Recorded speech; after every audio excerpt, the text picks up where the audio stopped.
আজকে বৃহস্পতিবার, তাই ভোরবেলা এসে গাছে জল দিয়ে গিয়েছিলাম। কয়েকটা গাছে জল দেওয়া বাকি ছিল, সেই সমস্ত গাছে জল দিয়েই চলে যেতে হবে পুজোর কাজে। তার সাথে আজকে আবার হনুমান জয়ন্তী, একটু বিশেষ রান্না করব গোপালের জন্য।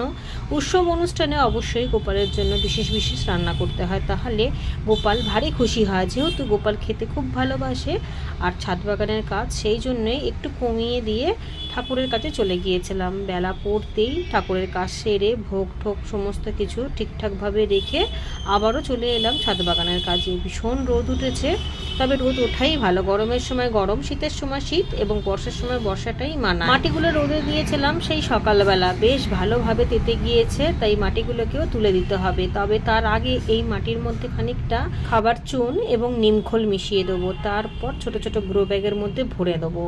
ভরে তো রাখি, তারপরে দেখা যাবে এর মধ্যে কি গাছ বসাবো। এই মাটিটার মধ্যে কিন্তু একটুখানি গোবর সার মেশাবো। এমনিতেও গোবর সার মেশানোই ছিল শীতের গাছের মধ্যে, এই কথাটা আমি বারবার বলি, তবুও গাছ বসানোর সময় একটু সার তো দিতেই হবে, আর অন্য কোনো কিছুই লাগবে না।